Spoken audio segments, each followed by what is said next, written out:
E olha só, ministro Moraes dá palestra na Europa e solta uma verdadeira bomba sobre o Brasil, sobre aquilo que está por vir, está para acontecer aqui este ano, já este ano e em 2026. Você vai ver aqui agora. Vejam só que absurdo, pessoal. Quando a gente pensa que já viu de tudo e que o ativismo judiciário não pode piorar, olha a bomba que o ministro Moraes soltou ali durante uma palestra na Europa, que vai falar sobre o povo brasileiro, sobre aquilo que eles pretendem fazer nos próximos dias, semanas e meses aqui no Brasil. Pessoal, se você pensa que já está tudo ruim e que não pode piorar, é porque você ainda não viu o que temos para trazer aqui.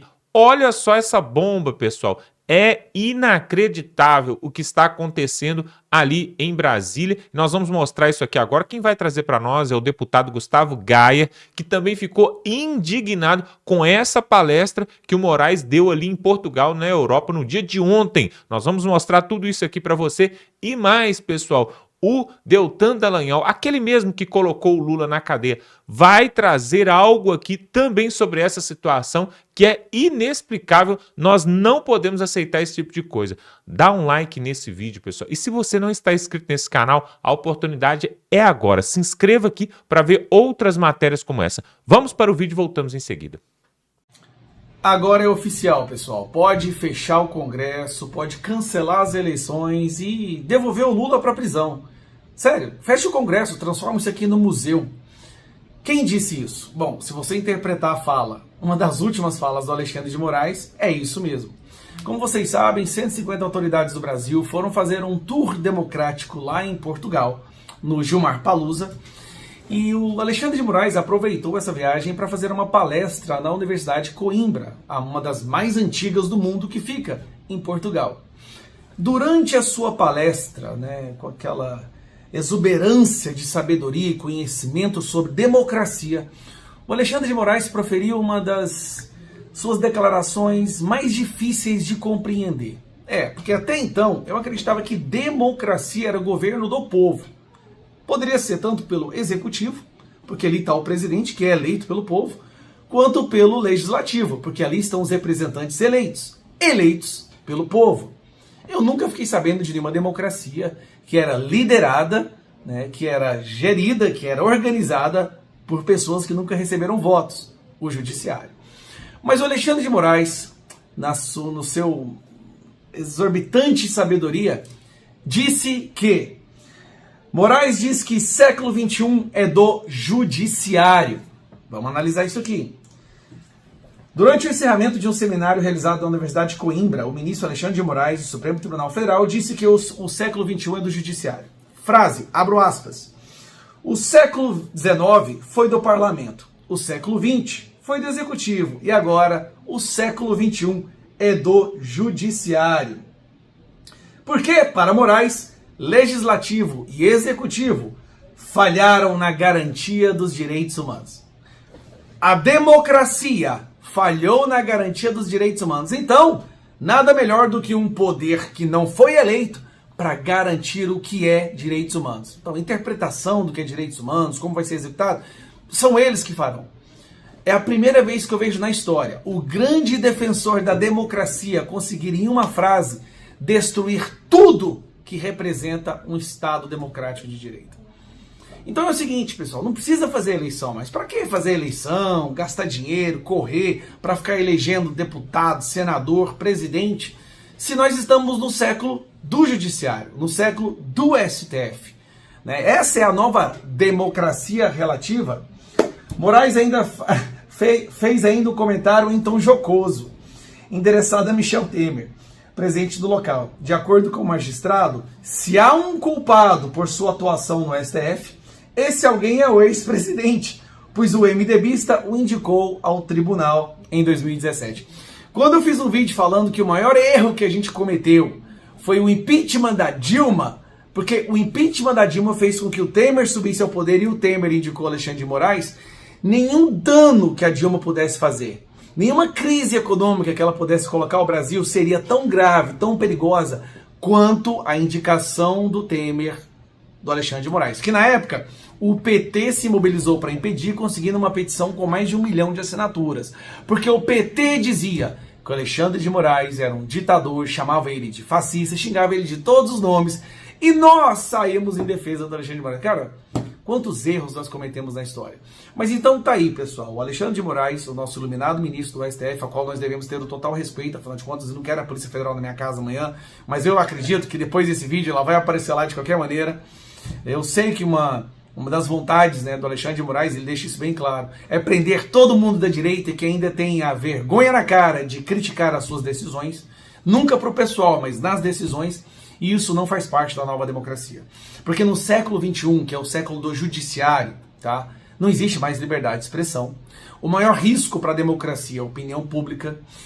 Legislativo e executivo fracassaram e somente eles, os grandes, iluminados, inteligentíssimos salvadores da democracia, têm a capacidade cognitiva de entender no alto do Monte Olimpo o que é melhor para nós, meros mortais. E ai de você de criticar uma dessas decisões. PF na sua casa, seu nome em inquéritos, sua vida destruída, sua família presa, você sendo ameaçado de prender seu pai, sua mãe, sua filha e todo mundo, porque você é um risco para a democracia do século XXI, que é a democracia do judiciário.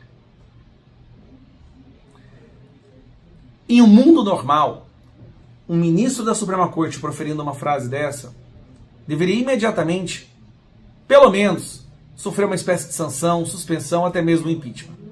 Mas no Brasil, que é onde o judiciário está mais avançado para destruir a nossa democracia, infelizmente nós temos muitos representantes eleitos que se acovardam, que têm medo. Eu sei, eu também tenho medo, mas o meu medo maior é nos momentos finais da minha vida achar que eu fui um covarde e não ter ficado de pé para tentar combater isso que pode destruir a liberdade dos nossos filhos e netos. Eu posso ser preso, eu posso ser destruído, eu posso morrer, mas eu vou de cabeça erguida. Pois é, agora nós vamos mostrar uma fala do André Mendonça, outro ministro do Supremo Tribunal, que vez por outra tem contradito ali os ministros do Supremo, ele tem sido uma voz ali, mesmo única no Supremo Tribunal. Olha só o que ele falou, ele também teve que participar deste evento ali na Europa, e olha só o depoimento, a entrevista que ele deu e o que ele falou sobre o que está acontecendo hoje ali no Judiciário. Confira. André Mendonça constrange o Supremo Tribunal Federal sem pena, dó ou piedade e fala verdades que o tribunal não quer ouvir. Nesse nosso primeiro encontro com justiça do dia, com uma massa polar congelante sobre a região sul do Brasil, e me conta aí nos comentários de onde que você é e se você também tá aí passando frio também, eu vou te mostrar um vídeo do ministro André Mendonça, imperdível, que viralizou nas redes sociais, em que ele liga ali a metralhadora de verdades e constrange todos os seus colegas do Supremo de uma única vez, falando uma verdade atrás da outra, sem pena, sem dó, nem piedade. Mas eu preciso te confessar que eu tô aqui com mixed feelings em relação a esse vídeo que eu vou te mostrar. Eu tô com sentimentos misturados, porque ele vai começar aquecendo o seu coração, mas esse vídeo tem um mais, tem um porém. Pois é, gente, depois de eu te mostrar esse vídeo do ministro, eu vou te revelar um segredo que, por um lado, torna a fala dele ainda mais contundente, ainda mais forte, mas por outro lado, me deixa chateado. Bora então direto aqui assistir ao vídeo comigo. Olha aí. Sou minoria no Supremo hoje e entendo que realmente em algumas situações o Supremo está invadindo o espaço de outros poderes, principalmente o poder legislativo. Também na definição de políticas públicas, com um âmbito de discricionariedade, que deve ser a discricionariedade administrativa, e adentrando-se numa discricionariedade na esfera judicial. Então tem uma posição diferente hoje em alguns julgados, não é sem razão que eu tenho sido vencido em alguns julgados, onde eu entendo que caberia a outros poderes, por definições prévias por parte da própria Constituição, estar atuando e não o Supremo ou o Judiciário. Caso recente do Marco Civil da Internet. Sou minoria. Certíssimo! Palmas, ministro Mendonça! Palmas! Bravo! Ó, você nos representa e a sua atuação firme e corajosa tem nos representado cada vez mais. Antes de eu te falar o segredo escondido aí, veja como que o ministro foi bem no calo do STF. É muito raro, gente, a gente vê um ministro do STF criticando o próprio tribunal ou seus colegas. Isso aqui é quase impossível de ver, porque o Supremo é simplesmente a instituição mais corporativista do Brasil. Lembre-se, eles são apenas 11. E diferente do presidente da República, eles não têm ali uma máquina imensa com polícia, com exército. Então, se eles não se defenderem uns aos outros, se eles não se autoprotegerem, quem que vai fazer isso por eles? E a tendência deles é se fecharem em copas. É por isso que quase nunca nós vemos um ministro se rebelando assim e detonando os demais e colocando o dedo na ferida como precisa ser feito, colocando aí os pingos dos is. Se você gostou dessa fala perfeita do ministro, senta o dedo aí no like com força. E agora vamos para o segundo ponto, em que eu vou contar para você um segredo que vai tornar essa fala do ministro ainda mais especial, mas por outro lado me deixa chateado. Sabe que segredo que é esse? Vocês perceberam aí o fundo do vídeo? Dá uma olhadinha aí no fundo do vídeo. Eu deixei justamente para vocês poderem ver nesse momento. Tá conseguindo ver aí a arquitetura do prédio onde o ministro tá? Pois é, gente. Ele tá em Lisboa, em Portugal, pro Gilmar Palusa.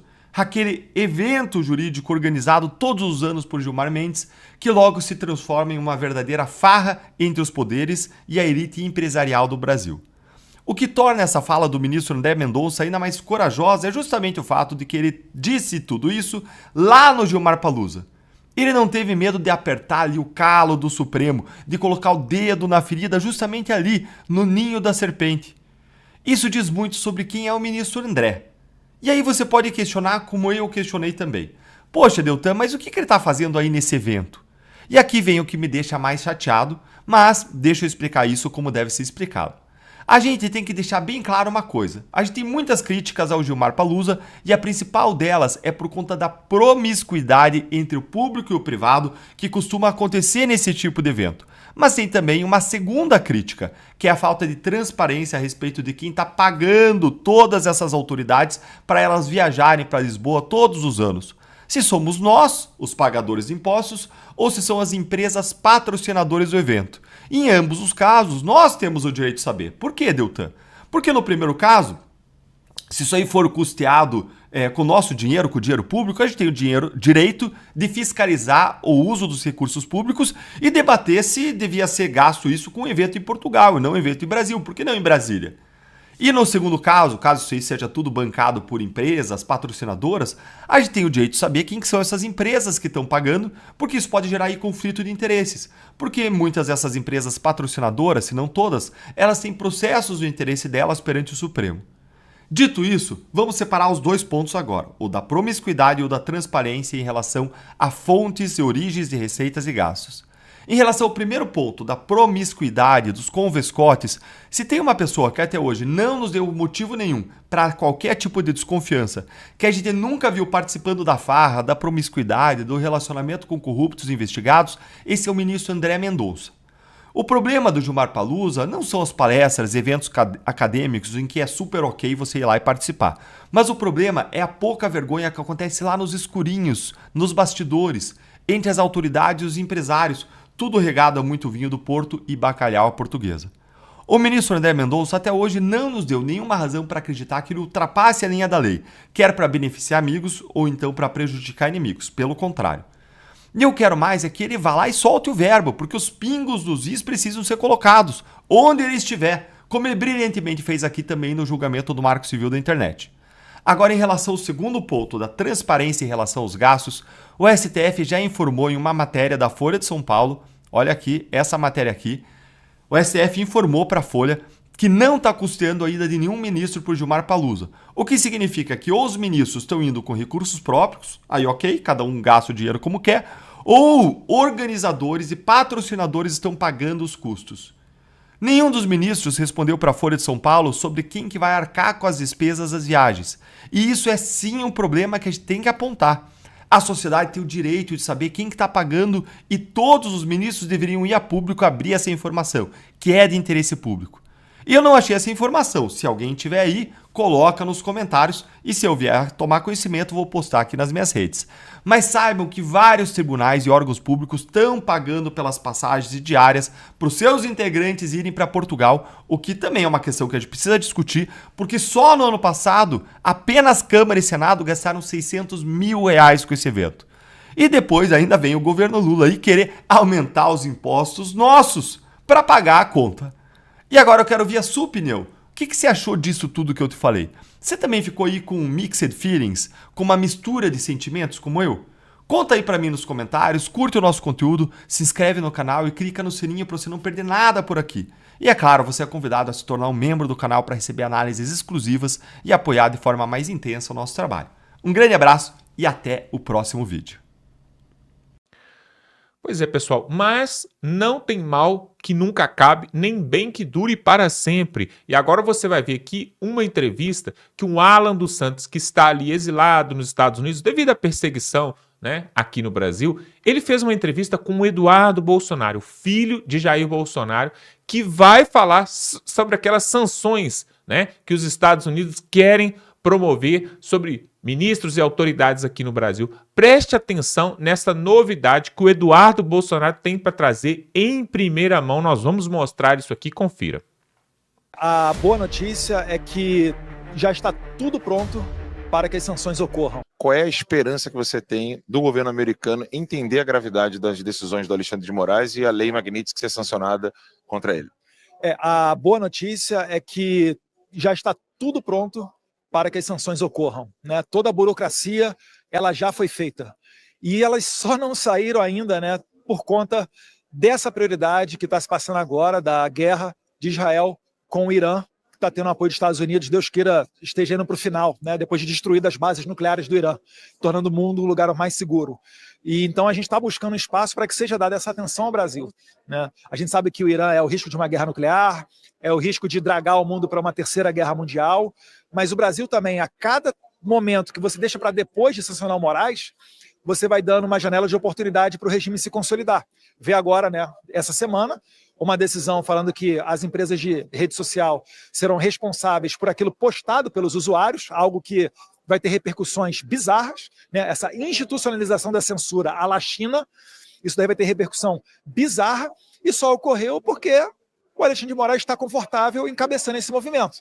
Eu tenho certeza que se ele tivesse sido sancionado uma semana atrás, isso não estaria ocorrendo hoje. Então eu espero que os Estados Unidos, de fato, em breve, consiga fazer isso e limpe a sujeira deixada pela administração Biden, né, que trabalhou para a eleição do Lula. Por exemplo, conversando com as autoridades brasileiras e pressionando para que elas não contestassem o resultado eleitoral. Parece que eles sabiam o resultado da eleição de 2022, né? Pois é. Os ministros da Suprema Corte, segundo a jornalista da Globo, estavam discutindo com o Nunes Marques, dizendo que eles não estão muito preocupados, não. Eles sabem o que está por vir com a lei Magnitsky? Sabem. A gente sabe tudo isso daí, faz parte do show. Tem muita gente, não só Alexandre de Moraes, está muito preocupada, né? A gente lembra ainda do caso do Felipe Martins, tem o Fábio Schor, tem os 2 juízes que falaram que a gente tem que pegar o Eduardo Bolsonaro, tem gente lá que, né, falou para usar a criatividade para censurar a Revista Oeste. Vocês da Terça Livre foram vítimas disso, né? Estavam fazendo um trabalho sensacional. Pela primeira vez a gente estava tendo uma mídia organizada, poxa, dando um banho em outras da grande imprensa, né, que nem juntos combinadas batiam a audiência do Terça Livre, e aí eles colocaram tudo isso daí abaixo. Eu acho que isso tudo, Alan, tem impacto, e é por isso que eu acredito que a gente vai ter sucesso nessa sanção, Deus quiser, muito prontamente. Eu falei que era a última pergunta, pode ter mais uma? Eduardo Bolsonaro, presidente? Primeiro a gente tem que sancionar o Moraes, né? Mas eu acho que saindo a sanção do Moraes, a gente também tem uma boa janela de oportunidade para deixar o Congresso livre e as instituições do Brasil livre para reagirem a tudo isso. Porque dentro do Congresso você já tem os votos para a anistia ser aprovada, né? Falta só para o Congresso sair das garras do Alexandre de Moraes. Quando isso acontecer, a gente, Deus quiser, vai ter a possibilidade do Bolsonaro ser presidente, né, se candidatar no ano que vem. Mas se ele pagar a missão para mim, pode ter certeza que eu 100% estou para cumprir essa missão. Obrigado, Eduardo. Obrigado. E você, policial, que quiser entregar todos os podres do Alexandre de Moraes, tamo junto. Pode ir. Um detalhe, Lacombe, que a gente acabou não comentando a entrevista do Eduardo Bolsonaro com o Alan, porque ele deu informações importantes, né? A primeira informação importante foi o fato de que a lei Magnitsky ainda não foi sancionada contra o Alexandre de Moraes devido às tensões no Oriente Médio. Então, assim, a coisa está para acontecer. Agora estamos entrando aí num período um pouco mais tranquilo aqui na administração Trump. Eu diria, não sei se é exagero, mas pelo que o Bolsonaro falou, a qualquer momento o Alexandre de Moraes pode ser sancionado com a lei Magnitsky. Porque ele disse que está tudo pronto, não foi isso? Sim, a qualquer momento. Pronto. Então, a qualquer momento, a gente pode ter essa notícia. Hoje o Trump tá aqui na Flórida, ele tá visitando lá o Alligator Alcatraz. Vocês viram isso? Não vi. que é um novo centro, né, de detenção para imigrantes ilegais, né? Então, o Trump está lá com o DeSantis. Enquanto a gente estava aqui no programa, ele tinha chegado, eles estavam lá para poder abrir lá o centro de detenção para imigrantes ilegais. Mas pode ser sim que nos próximos dias a gente tenha alguma novidade em relação à lei Magnitsky, né, pelo que o Eduardo Bolsonaro falou. Agora, a outra pergunta, que ele até deu uma risadinha, né? O Alan pergunta para ele se ele aceitaria ser presidente, né? É candidato à presidência. E ele falou que sim. Ele falou que sim. Então, eu acho que agora é a hora, sim, da direita, obviamente, apoiar o Bolsonaro, mas se realmente acontecer algo, o Bolsonaro não puder, para mim, a próxima escolha natural é o Eduardo Bolsonaro. Acreditam mesmo que o Alexandre de Moraes vai cair um dia? O Brasil vai aguentar mais 1 ano e meio? E outra, o povo vai votar sem viés ou vai valer o de sempre? Olha, eu gosto muito de buscar ter o que mais de realismo eu possa alcançar, né? E o realismo, ele não é nem essa coisa de ser otimista ou ser derrotista, né? Tem outro termo para isso, como que é? Pessimista, né? O que o Brasil está enfrentando hoje é muito pesado, né? Não é brincadeira. Os níveis que nós chegamos no narcotráfico, no STF, no terrorismo, envolvendo STF, ministros do Lula, o próprio Poder Executivo como um todo, os jornalistas passando pano para pedófilo, assassino, bandido, criminoso. Enfim, estamos numa situação drástica. Entretanto, porém, todavia, contudo, quando tudo isso estava sendo desenhado, articulado, já sendo criado ainda em germe ou no estágio inicial, e o professor Olavo, né, que foi o primeiro a denunciar tudo isso, quando ele estava falando isso, não tinha nenhum pingo de resistência. Não tinha nada que falasse o contrário. Absolutamente nada. O Olavo ficou sozinho, literalmente.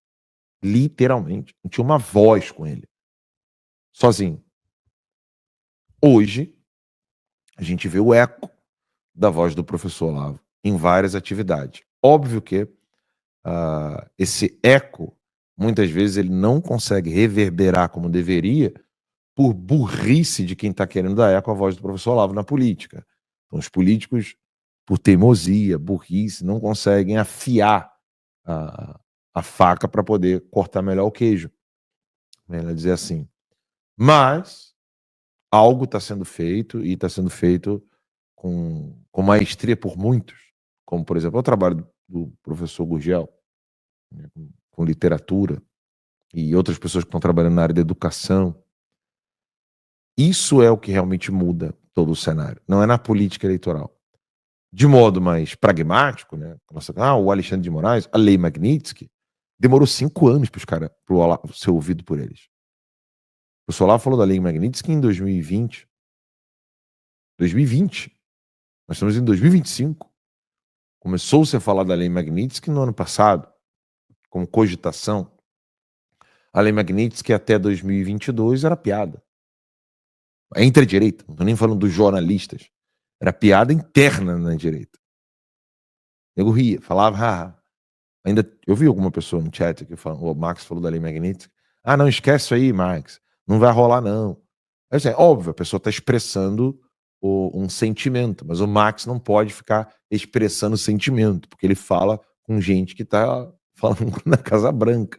Quer dizer, uma coisa é a pessoa que está ali chateada. Esquece isso aí, Max, a Casa Branca. O Max não tem como esquecer, porque ele tem que lembrar das pessoas com quem ele estava falando em Washington. Vocês entendem a diferença? Então, vocês podem ficar frustrados ou não. O Max, ele só tem que fazer um exercício de lembrança com quem ele estava falando na pizzaria. Pizzaria não, desculpa, fogo de chão. Né? Fogo de chão. Então, assim, não é assim. Para nós, não é uma questão de ficar otimista ou não. Você tinha conversado com alguém assim? Não. Em Washington? Falar com alguém de carga elevada na sua vida? Não. Então, assim, quando você ouviu o Olavo lá atrás, em 2008, 2007, 2008, 2009, você imaginou que alguém como você estaria em Nunca. Washington? Então pronto. 2007 era um garoto. Então pronto, não é motivo para você jogar a toalha, entendeu? Eu já tava velho pra caramba.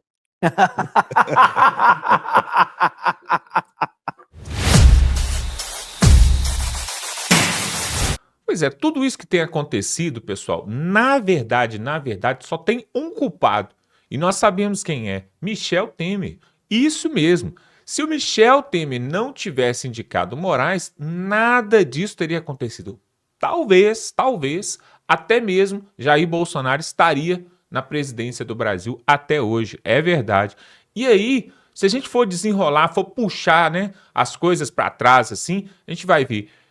Porque a Dilma foi impeachmentada, o Michel Temer assumiu, e o Michel Temer assumindo, ele deu a vaga ali para o Alexandre de Moraes. Mas a Dilma foi impeachmentada por causa de um complô ali do Centrão, né? Um complô, e tem pessoas ali em Brasília que falam que até o Lula ajudou de alguma forma o impeachment da Dilma porque não queria que ela se reelegesse ali, e acabou ela se reelegendo em cima do Aécio Neves. E aí depois foi tirada ali através do impeachment, né? E aí culminou com a vinda do Temer, e aí o Temer indica o Moraes, e aí o Moraes inicia. Na verdade, quem iniciou foi o Dias Toffoli, né? Esse inquérito do fim do mundo, inquérito das fake news, e depois desse inquérito das fake news começou a perseguição em Jair Bolsonaro e culminou no que nós estamos vendo hoje. Mas na verdade, pessoal, na verdade mesmo, muitos pensam, né? Ah, quando o Lula sair, os problemas do Brasil vão acabar. Todos os problemas acabaram. Não, só que não. Por quê? O Lula já vai fazer 80 anos. Daqui a pouco, na verdade, ele pode se reeleger ainda no ano que vem, mas daqui a pouco ele não vai ter mais idade para ser presidente do Brasil, né? E aí, mesmo que ele ainda esteja entre nós, nesse planeta, ele não vai poder se eleger para presidente do Brasil. E aí, pessoal, só que continua o ativismo do judiciário. E eles são vitalícios, eles vão até morrer lá no judiciário. Então, o povo brasileiro precisa entender, abrir a cabeça e entender qual que deve ser, na verdade, a pauta principal da direita. Não deve ser somente sobre, vamos ajudar Jair Bolsonaro, justiça para Bolsonaro, justiça para os anistiados ali, os presos políticos do 8 de janeiro. Sim, isso é muito bom. Porém, o que o povo de direita, conservador, se quer uma mudança nesse país, o que tem que buscar é eleger no ano que vem senadores que têm compromisso com a verdade, compromissos com o povo mesmo, compromissos com o conservadorismo. Por quê? Se tivermos a maioria dos senadores ali em Brasília que querem realmente que acabe com essa ditadura do judiciário, com esse ativismo todo, o que vai acontecer? Podemos ter sim futuramente uma pressão em cima do presidente ali da casa, que no caso hoje é o Davi Alcolumbre, que no caso foi apoiado por Jair Bolsonaro e que no caso o Davi Alcolumbre não está fazendo nada. O que acontece? Se tivermos a maioria do Senado ali de direita, conservador, ou no mínimo de centro, o que vai acontecer?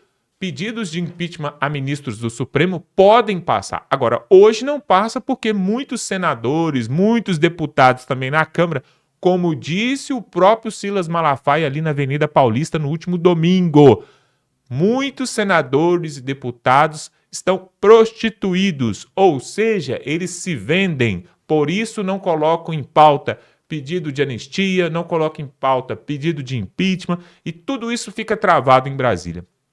O Hugo Mota, recentemente, deu uma entrevista, né, gravando um vídeo a respeito do Lula, falando que o Lula e o judiciário não podem interferir no Congresso e blá, blá, blá, blá, blá, blá. Só que na prática mesmo nós não vemos nem o Hugo Mota e nem o Davi Alcolumbre fazer algo que vai de encontro mesmo ao judiciário ou ao executivo. Eles estão coliados, estão juntos, isso nós já sabemos, tá bom? Agora, se você quer ver mesmo mudança nesse país, quero te convidar para se inscrever nesse canal e também pegar o link desse vídeo e mandar no grupo da família, no grupo do WhatsApp, no grupo para todo mundo, sabe por quê? Porque é a única forma do povo brasileiro ser livre e ter uma mentalidade nova e um novo governo é se o povo for informado, porque um povo desinformado é um povo que vota errado. Então eu te peço, pega o link desse vídeo, manda no grupo da família, do trabalho, do estudo, aonde você puder, espalha o máximo possível, para a gente mostrar os absurdos que têm acontecido e que a mídia velha não vai te mostrar na sua TV, na sua telinha, tá bom? Então faça essa ajuda para você mesmo e se inscreva no canal para ver outras matérias que nós vamos trazer aqui ainda essa semana, muito importante, tá bom? Se inscreva no canal e tamo junto.